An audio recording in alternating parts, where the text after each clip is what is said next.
교독합니다. 여호와는 나의 빛이요 나의 구원이시니 내가 누구를 두려워하리요. 여호와는 내 생명의 능력이시니 내가 누구를 무서워하리요.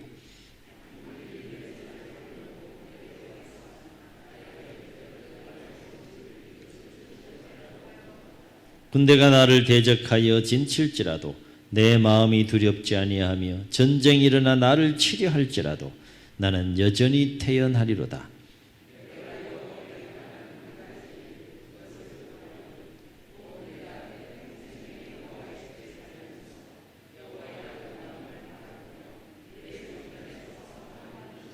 여호와께서 환난 날에 나를 그의 초막 속에 비밀히 지키시고 그의 장막 은밀한 곳에 나를 숨기시며 높은 바위 위에 두시리로다.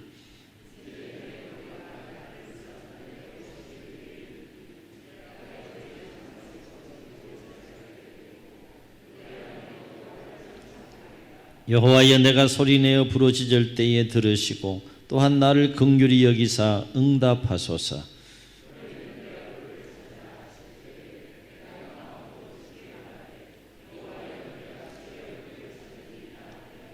주의 얼굴을 내게서 숨기지 마시고 주의 종을 노하여 버리지 마소서.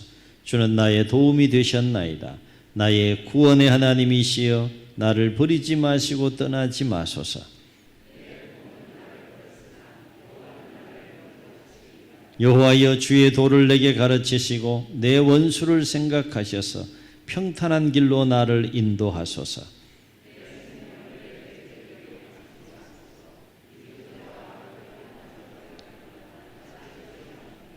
내가 산자들의 땅에서 여호와의 선하심을 보게 될 줄 확실히 믿었도다. 너는 여호와를 기다릴지어다. 강하고 담대하며 여호와를 기다릴지어다. 아멘. 항상 폐하 잘된 일입니다 라고 말하는 신하가 있었다고 합니다. 어느 날 왕과 신하가 사냥을 나갔는데 이 신하가 왕의 총에 총알을 거꾸로 장전을 한 거예요. 그래서 왕의 손가락 하나가 잘려 나갔다고 합니다. 그런데 이런 상황 속에서도 이 신하는 왕에게 폐하 잘된 일입니다 라고 말하는 거예요. 왕이 얼마나 화가 나겠어요. 손가락 날라갔는데 폐하 잘된 일입니다 이렇게 말하는 거예요. 그래서 이 말을 들은 왕은 분노해서 그 신하를 감옥에 넣었다고 합니다. 그리고 이듬해에 왕이 다시 사냥을 나갔다가 그만 길을 잃어버리게 된 거예요. 그리고 길을 잃어버린 가운데 식인종을 만나게 되고 식인종에 붙잡히게 되는 일이 있었는데 이 식인종이 가만히 살펴보니까 정품이 아닌 겁니다. 예? 뭐가 하나 부족해. 손가락을 가만히 보니까 손가락 하나가 없는 거예요. 이건 제 상품이 아닌 겁니다. 그래서 이 음식은 흠이 있구나 라고 해서 이 왕을 돌려보냈다라고 하는 거죠. 풀어주었다는 거예요. 그래서 식인종에 풀려난 왕은 제일 먼저 누가 생각났겠어요? 감옥에 있는 신하가 생각난 겁니다.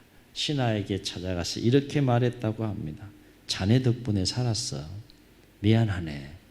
그러자 신하가 왕의 이 말을 듣고 이렇게 대답했다고 합니다. 폐하 참으로 잘된 일입니다.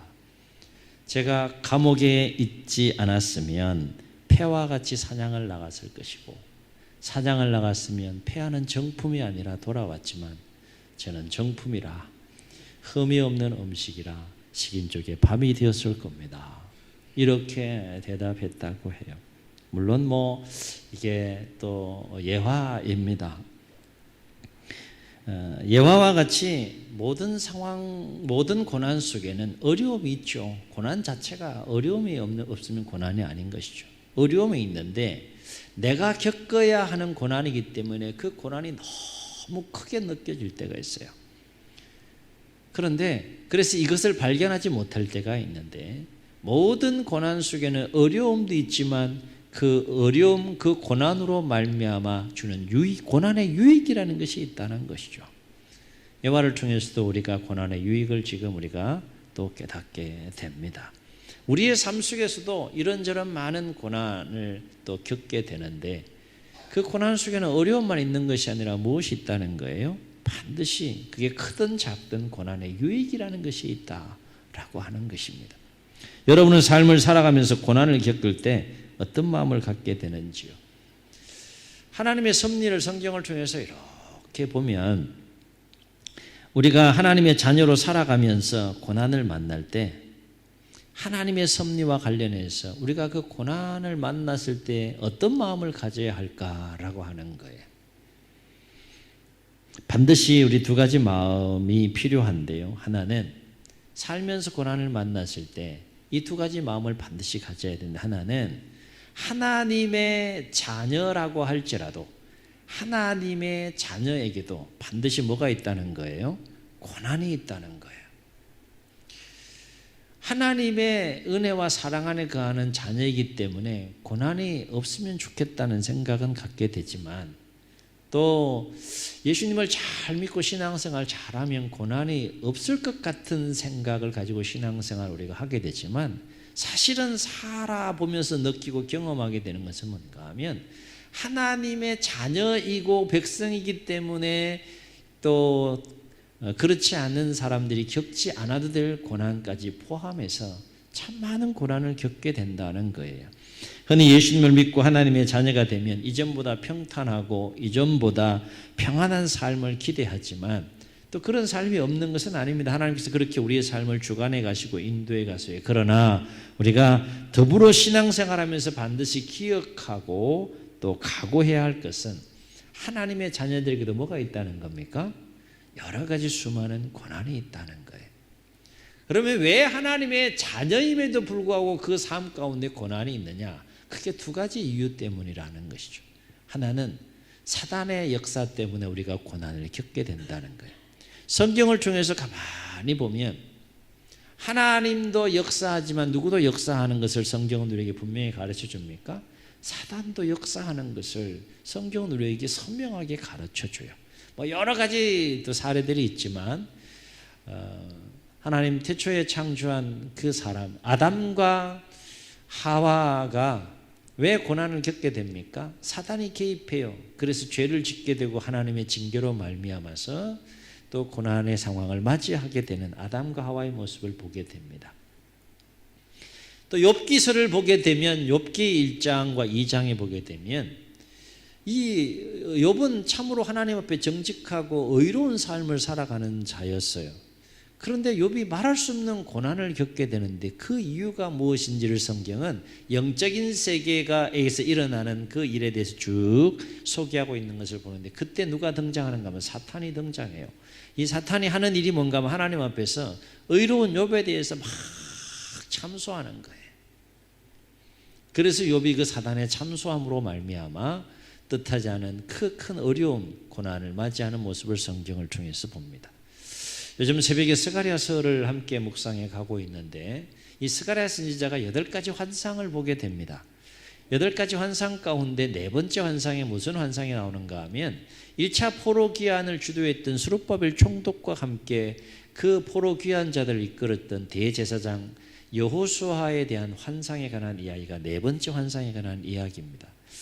이 여호수아가 하나님 앞에 서 있는데 그 옆에 누가 또 서 있는가 하면 사탄이 이 대제사장 여호수아를 막 참소하는 장면이 그 4번째 환상에 나오는 이야기가 되겠습니다. 이렇게 우리가 뜻하지 않게 고난과 어려움을 겪게 되는 중요한 이유 중에 하나는 사단의 역사가 분명히 우리의 삶 가운데 있기 때문에 고난을 겪는다는 거예요. 또 한 가지 중요한 이유는 왜 하나님의 자녀임에도 불구하고 우리가 고난을 겪게 되느냐? 첫 번째가 사단의 역사 때문이라 그러면 두 번째는 하나님의 역사 때문에 그렇다는 거예요. 몇 가지 선한 섭리 가운데 하나님께서 하나님의 백성들에게 친히 고난을 주시는, 고난의 상황으로 인도하시는 모습을 보게 됩니다. 가장 대표적인 것이 죄 때문이에요. 죄의 문제가 있을 때 하나님은 하나님의 백성들을 징계해서 회개하게 하고 마음과 삶을 돌이키시기 위해서 하나님께서 고난을 주시는 모습을 성경을 통해서 우리가 만나게 됩니다. 여러분의 경우를 한번 하나하나 점검해 보세요. 두 번째, 어떤 차원에서 고난을 주시는가 하면 연단의 차원에서 하나님께서 고난을 주시는 경우가 있어요. 아하, 마음이 좀 더 강해지면 좋겠다, 담대해지면 좋겠다, 인격이 더욱더 성장하고 믿음과 신앙이 좀 더 성장하면 좋겠다. 그래서 하나님께서 부어주실 그 은혜들을 충분히 또 받아낼 수 있는 마음의 거룩과 삶이 되면 좋겠다, 더욱더 온전한 하나님의 자녀와 백성이 되면 좋겠다라는 측면에서 인내하는 법을 배우게 하시고, 하나님을 신뢰하는 법을 배우게 하시고, 하나님을 의지하게 하는 법을 배우도록 하기 위해서 선한 섭리 가운데 연단의 차원에서 하나님의 백성들에게 고난을 주시는 모습을 성경을 통해서 봅니다. 대표적인 경우가 모세를 들 수 있는데, 위대한 출애굽의 역사를 준비하시면서 그 지도자로 쓰임받기 위한 선택의 차원에서 모세를 선택하시고 무려 몇 년 동안 훈련시킵니까? 80년 동안 연단의 과정을 거치게 합니다. 또 한 가지 인물이 다윗인데, 기름 부음 받고 왕이 되기 이전에 사울에게 쫓기는 10여 년의 긴 고난의 세월을 보내는 것을 보게 돼요. 그래서 그 연단을 통하여 하나님의 사람으로 다듬어지는, 당금질되는 그 다윗의 모습을 성경을 통해서 봅니다. 왜 하나님의 자녀들에게 하나님은 고난을 주시는가? 또 한 가지 이유는 하나님의 선하신 뜻과 계획을 이루시기 위해서 고난을 주시는 모습을 보게 돼요. 대표적인 인물이 요셉이라 할 수 있는데, 아브라함에게 약속한 큰 민족을 이루고 출애굽의 역사를 준비하도록 하기 위해서 뜻하지 않은 고난을 요셉으로 하여금 겪게 하시는 모습을 우리는 창세기 마지막 부분을 통하여 목격할 수 있습니다.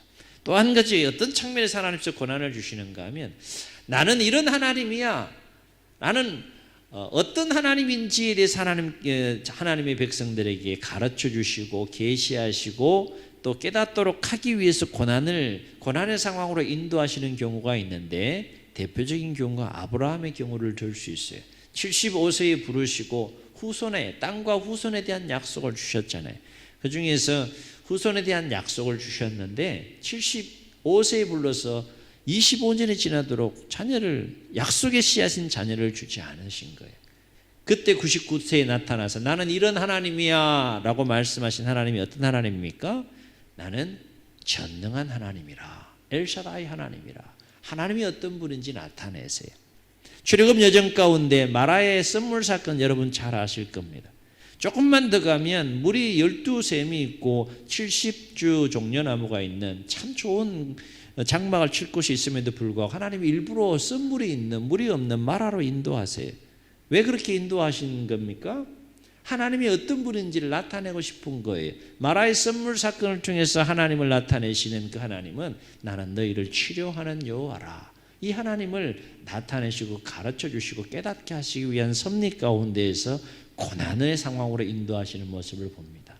또 한 가지 우리 하나님의 섭리 가운데 고난을 겪는 경우가 있는데, 그것은 하나님의 하나님됨과 영광을 나타내기 위해서 고난의 상황으로 인도하시는 경우가 있어요. 그 사람은 죄가 없어요. 그런데 하나님의 하나님됨을 나타내시기를 원하시는 것이고 하나님의 영광이 나타나기를 원하는 거예요. 그래서 요한복음 9장에 보게 되면 이 사람은 죄가 없는데 나면서부터 맹인된 자로 태어나게 됩니다. 제자들이 물어요. 누구 죄 때문입니까? 자기 죄 때문입니까? 부모 죄 때문입니까? 물어요. 그러나 예수님 말씀하시기, 이 사람을 통하여 하나님께서 하신 일이 있기 때문에 이 사람 맹인으로 태어났다. 하나님의 하나님됨과 영광을 위해서 고난을 주실 때가 있다는 거예요. 어찌되었건 하나님의 사랑과 은혜 안에 있는 하나님의 자녀와 백성이라고 할지라도 고난이 없는 것이 아니라 오히려 더 많은 시련과 고난을 겪으면서 삶을 살아가게 됨을 성경은 우리에게 가르쳐 준다는 거예요. 그러나 살면서 우리가 반드시 기억해야 될, 고난과 관련해서 반드시 기억해야 될 또 한 가지 중요한 사실은 뭔가 하면, 살면서 하나님의 자녀로 우리 고난 만났어요. 그럼 어떻게 해야 돼요? 낙심하지 말라는 거예요. 고난으로 인해서 근심하지 말라는 겁니다. 두려워하지 말라는 거예요. 하나님을 왜 하나님 나에게만 이런 고난을 주셨습니까? 다른 사람은 그렇지 않은 것 같은데, 그런 생각 속에서 하나님을 원망하거나 불평함으로 하나님을 멀리하지 말라는 겁니다. 그 고난으로 해서 넘어지지 말라는 거예요. 마음이 무너지지 말라는 겁니다. 하나님 그렇게 마음을 가지라고 고난을 주신 것이 아니라는 거예요. 그래서 우리가 분명한 세 가지 이유 때문에 우리의 마음이 고난으로 말미암아 무너지지 않아야 되는데, 이 세 가지 중요한 이유가 오늘 우리의 심령 가운데 깊이 새겨져서 하나님의 자녀로 삶을 살아가면서 고난을 만났을 때 능히 이기시는 은혜가 있기를 주의 여러분 축원합니다. 첫째는, 하나님은 우리의 연약함과 부족함을 누구보다도 잘 아신다는 거예요. 그래서 우리에게 고난을 주실 때는 우리가 능히 감당할 수 있는 고난을 주시고, 더불어서 그 고난을 이길 수 있는 힘과 능력을 주시는 분이신 줄로 믿습니다. 만약에 우리 감당할 수 없는 고난을 주신다면 하나님은 비인격적인 분이에요. 우리를 사랑하지 않는 거죠. 그런데 성경은 우리에게 분명히 이야기를 해줘요. 나를 사랑하시고 나보다 더 잘 아시는 하나님은 내가 감당할 수 있는 분량만큼 그렇게 고난을 주시고, 또 고난 가운데 함께 하시면서 능히 그 고난을 이길 수 있는 힘과 능력을 주시는 하나님에 대해서 성경은 우리에게 소개시켜 줍니다. 사도 바울은 이와 관련해서 고린도전서 13절에서 뭐라고 고백합니까? 사람이 감당할 시험 밖에는 너희가 당한 것이 없나니 오직 하나님은 미쁘사 믿고 신뢰하는 분이시라는 것이죠. 너희가 감당하지 못할 시험 당함을 허락하지 아니하시고, 아멘. 시험 당할 즈음에 또한 어떤 길을 여신다는 겁니까? 피할 길을 열어서라도 너희로 능히 감당하게 하시느니라. 아멘. 시편 29편 11절의 시인은 이와 관련해서 이렇게 고백하고 노래합니다. 여호와께서 자기 백성에게 힘을 주시며 여호와께서 자기 백성에게 평강의 복을 주시리로다. 왜 힘과 평강을 주시겠어요? 모든 거 이기고 감당하라는 것이죠. 시편 68편 35절에 이렇게 시인은 노래합니다. 이스라엘의 하나님은 그의 백성들에게 힘과 능력을 주시나니 하나님을 찬송하리로다. 아멘. 하나님은 하나님의 백성들에게 힘과 능력을 주셔서 힘있고 능력있게 모든 것들을 감당하며 승리하는 삶을 살도록 하시는 분이 우리가 성경을 통해서 만나는, 우리가 믿고 고백하는 하나님이시라는 거예요. 깨닫고 은혜가 되는 또 진리가 되시기를 주의 이름으로 축원합니다. 왜 하나님의 자녀들은 고난 앞에서 마음이 무너지면 안 되느냐? 두 번째 중요한 이유가 있어요. 그 고난 속에는 고난만 있는 것이 아니라 무엇이 있다는 거예요? 반드시 하나님의 선한 계획과 뜻이 그 속에 담겨 있다는 거예요. 깨닫는 은혜가 있기를 주의 이름으로 축원합니다. 왜냐하면 우리의 삶을 주관하신 하나님, 우리 사랑하시는 분이시고 우리에게 선한 의지를 가지시고 우리의 삶을 모든 것을 합력해서 결국 선한 길로 주관해 가시고 인도해 가시는 하나님이시기 때문에 우리는 그 고난으로 인해서 마음이 무너지면 안 된다는 거예요. 로마서 8장 28절, 우리 한 주간 우리의 마음에 새길 말씀이죠. 그 하나님, 사도 바울은 이와 관련해서 이렇게 고백해요. 우리가 알거니와 하나님을 사랑하는 자 곧 그의 뜻대로 부르심을 입은 자들에게는 모든 것이 합력하여 성부 성자 성령 삼위일체 하나님이 합력하여 우리의 삶 가운데 선을 이루신다라고 하는 거예요. 아멘. 예레미야 선지자는 이와 관련해서 예레미야가 3장 33절에서 이렇게 고백합니다. 주께서 인생으로 고생하게 하시며 근심하게 하심은 본심이 아니시로다 라고 했어요. 하나님께서 우리의 삶을 주관해 가실 때 고생하게도 하시고 근심하게도 하신다는 거예요. 고난 주신다는 거예요. 그런데 그것이 본심이라는 거예요? 아니라는 거예요? 본심이 아니라는 건 뭡니까? 그 고난 속에 하나님의 선한 계획과 의지와 뜻이 담겨 있다라고 하는 것입니다. 아멘. 내가 겪는 고난 속에 하나님의 선한 계획과 뜻이 담겨 있음을 내가 믿고 깨닫고 그 고난을 맞이한다 그러면 우리는 넘어질 일이 없는 거예요. 그걸 발견하지 못하기 때문에, 깨닫지 못하기 때문에, 하나님의 섭리를 알지 못하기 때문에 마음이 무너지는 것이지, 이 진리를 깊이 깨닫게 되면 참고 견디고 인내하고 감당하고 승리할 수 있는 겁니다. 오늘 시편 27편의 시인인 다윗은 23편에서 비유적으로 선하신 하나님께서 우리의 삶을 어떻게 주관행하시고 인도하시는지 이렇게 고백하며 노래합니다. 여호와는 나의 목자시니 내게 부족함이 없으리로다. 그가 나를 푸른 풀밭에 누이시며 쉴만한 물가로 인도하시는도다. 아멘. 내 영혼을 소생시키시고 하나님 자기의 이름을 위하여 우리의 삶과 우리의 인생을 의의 길로 인도하시는도다. 내가 사망의 엄침한 골짜기를 다닐지라도 해를 두려워하지 않을 것은 왜 내가 두려워하지 않느냐? 주께서 나와 함께 하심이라. 주의 지팡이와 막대기가 나를 안위하시나이다. 주께서 내 원수의 목전에서 내게 상을 차려주시고 기름을 내 머리에 부어주시니 내 잔이 넘치나이다. 마지막 절에서 이렇게 고백합니다. 내 평생의 선하심과 인자하심이 반드시 나를 따르리니, 내 평생의 하나님의 선하심과 인자하심이 떠나지 않는다는 거예요. 일평생 하나님의 선하심과 인자하심이 함께한다는 거예요. 여러분 그거 느끼세요? 경험하세요? 체험하세요? 다윗은 그렇게 고백해. 내 평생의 하나님의 선하심과 인자하심이 반드시 나를 따르리니 내가 여호와의 집에 영원히 살리로다 그랬어요. 우리의 고백이 될 수 있기를 주의 이름으로 축원합니다. 왜 우리는 하나님의 자녀로서 고난 앞에서 마음이 무너지면 안 되느냐? 중요한 또 한 가지 이유가 있어요. 오늘 말씀을 통해서 우리가 그것을 함께 또 발견하고 묵상하게 되는데, 하나님은 모든 고난에서 능히 우리를 건지시고 구원하시는 분이시기 때문이다 하는 거예요. 아멘. 이것은 우리를 향한 하나님의 섭리가 여러분 잘 깨달으셔야 돼요. 우리를 향한 하나님의 섭리, 우리의 삶을 주관해 가시는 하나님의 섭리는 고난으로 그걸로 종결시키는 분이 아니시라는 거예요. 고난으로 분명히 인도하시는 것은 맞아요. 그러나 그것이 너의 인생의 끝이다, 너는 이렇게 고난만 겪다 가야 된다, 그것이 아니라는 것이죠. 우리를 향한 하나님의 그 섭리는 고난의 끝이 아니라 고난 이후에 새로운 삶에 있다는 거예요.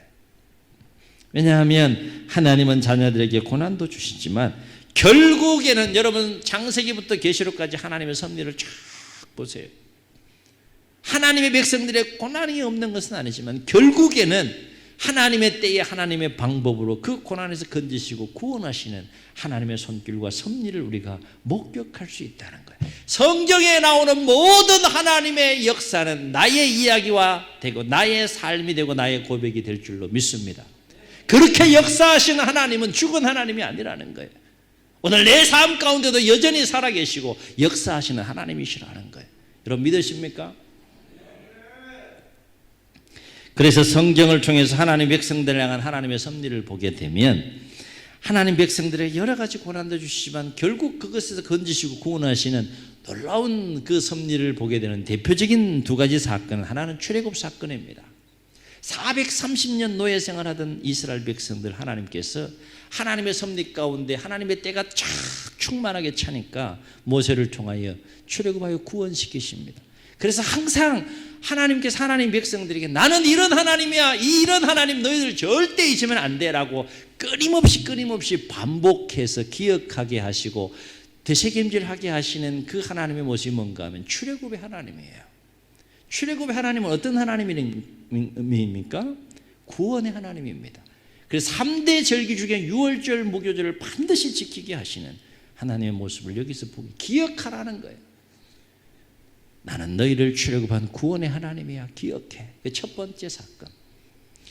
우리 광복 77주년 또 맞이했는데요. 일제강점기 36년. 그 참 저는 그 세대는 아니지만 얼마나 긴 고난의 세월, 아픔과 고통의 세월이 있었습니다. 그러나 어찌되었건 역사를 주관하시는 하나님께서 이 나라 이 민족을 사랑해 주셔서 하나님의 경륜의 때가 찼을 때 개입하심으로 말미암아 광복에 큰 기쁨을 주신 줄로 믿습니다. 그 광복에 큰 기쁨이 있었기에 오늘날 대한민국이 세계 속에서 큰 영향력을 미치는 아주 작은 나라, 작은 민족인데 큰 나라, 큰 민족으로 역사해가는 은혜와 축복 속에 우리가 이 시대를 살고 있지 않습니까? 여러분 일제강점기 때 태어나지 않은 것을 감사하시기를 주 여러분 축원합니다. 이 시대에 태어난 게 얼마나 감사해요. 아니시구나. 그때로 돌아가시고 싶으세요?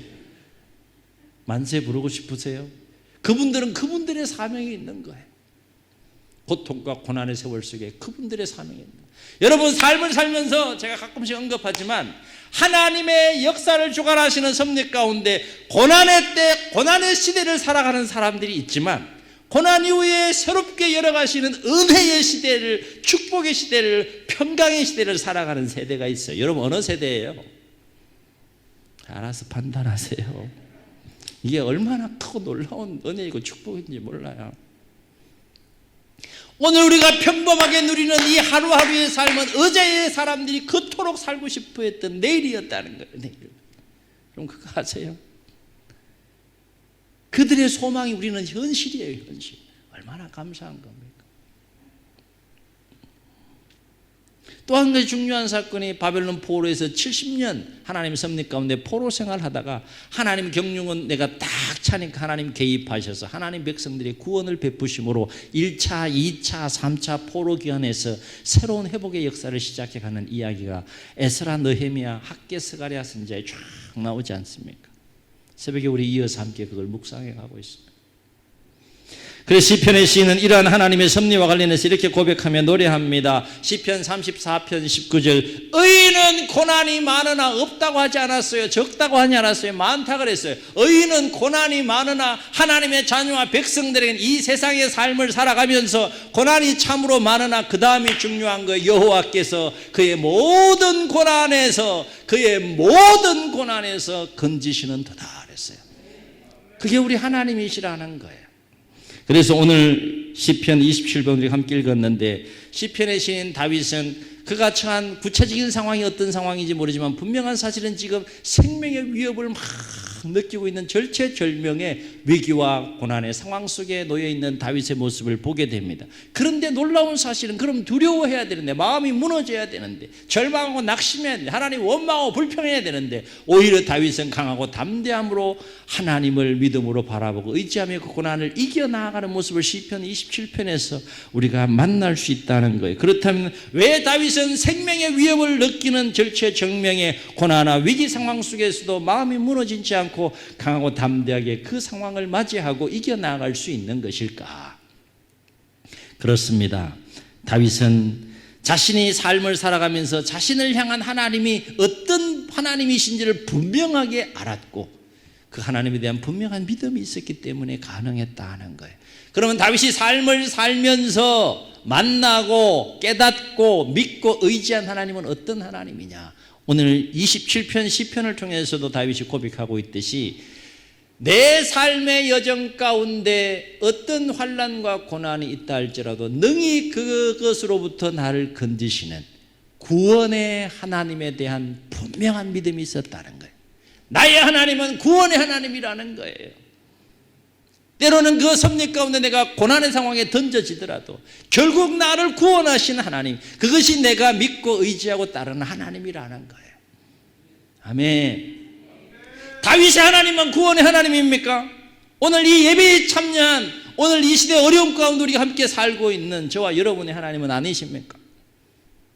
구원의 하나님, 그 다윗의 구원의 하나님은 오늘 우리의 구원의 하나님이 되시는 줄로 믿습니다. 그래서 오늘 말씀 보면 다윗은 이러한 구원의 하나님에 대해서 믿음을 가지고 뭐라고 고백하는가 하면 1절로 3절 이렇게 고백합니다. 여호와는 나의 빛이요 나의 구원이시니 내가 누구를 두려워하리요.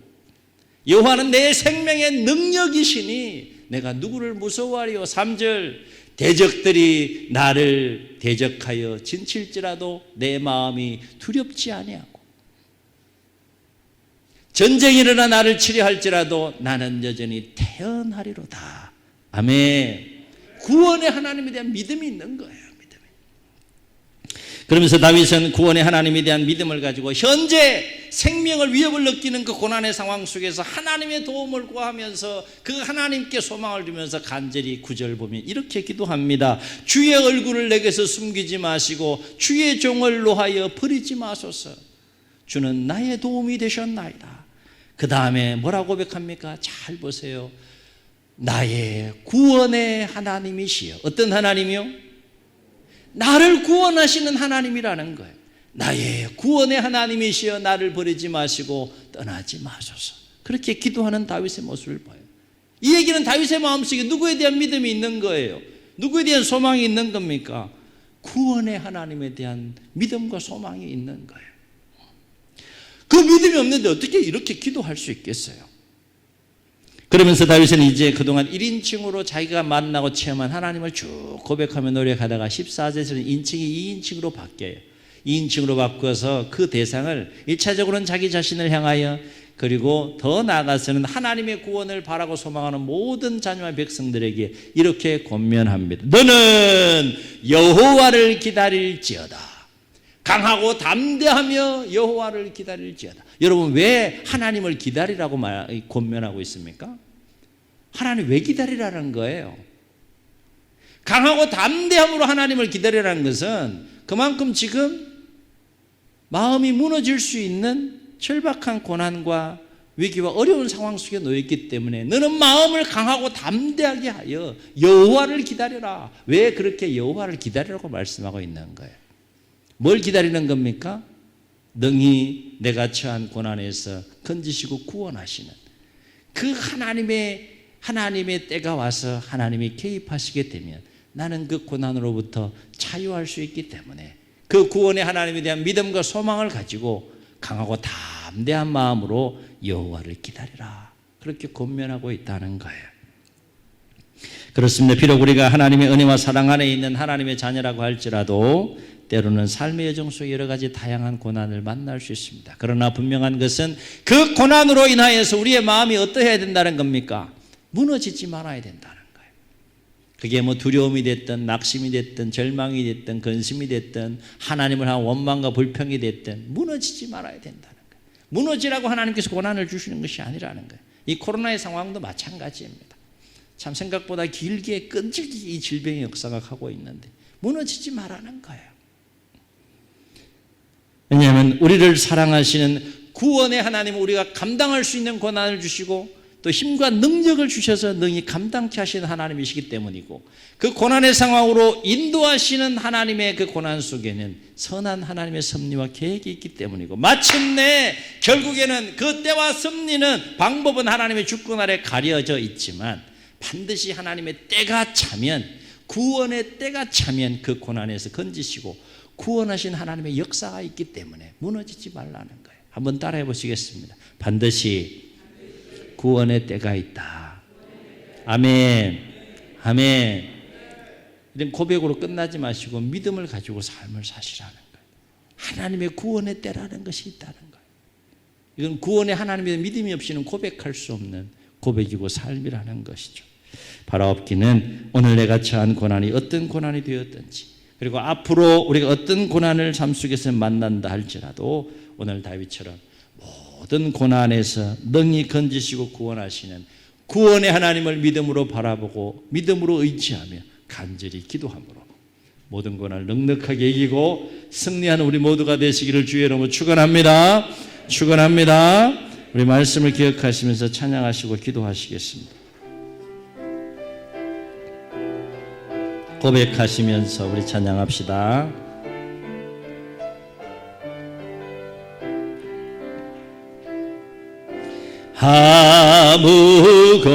아무것도 두려워 말라. 주 나의 하나님이 지켜주시네. 놀라지 마라. 겁내지 마라. 주님 나를 지켜주시네. 아무것도 두려워 말라. 주 나의 하나님이 지켜주시네. 놀라지 마라. 겁내지 마라. 주님 나를 지켜주시네. 아멘. 내 맘이 힘에 겨워 지칠지라도 주님 나를 지켜주시네. 세상의 험한 풍파 몰아칠 때도 주 주님 나를 지켜주시네. 주님은 나의 산성, 주님은 나의 요새, 주님은 나의 소망, 나의 힘이 되신 여호와. 주님은 나의 산성, 주님은 나의 요새, 주님은 나의 고백합시다. 나의 힘이 되신 여호와, 나의 힘이 되신 여호와, 나의 힘이 되신 여호와. 주님 눈을 감으시고 우리 말씀을 기억하시면서 한번 통성으로 기도하겠습니다. 예, 우리 하나님 자녀들입니다. 고난이 없으면 얼마나 좋겠습니까? 삶이 평탄하고 형통하면 얼마나 좋겠습니까? 그러나 하나님의 섭리 가운데, 선하신 계획과 섭리 가운데, 때로는 또 사단의 역사 속에 우리는 또 수많은 고난을 겪으며 삶을 살아가게 됩니다. 그러나 하나님의 자녀들은 고난으로 인해 마음이 무너지지 않아야 된다는 것입니다. 감당할 수 있는 고난과 힘과 능력을 주시고 선한 계획과 뜻이 담겨있고 결국에는 구원의 하나님이 건지시고 구원하시는 섭리가 역사가 있기 때문입니다. 하나님, 내 삶의 여정 속에 어떤 고난을 만난다 할지라도 구원의 하나님을 다윗처럼 바라보고 의지하며 기도하며 넉넉하게 이기고 승리하는 삶을 살게 하옵소서. 이런 마음과 주님 세움 부르시고 통성으로 기도합니다. 주여.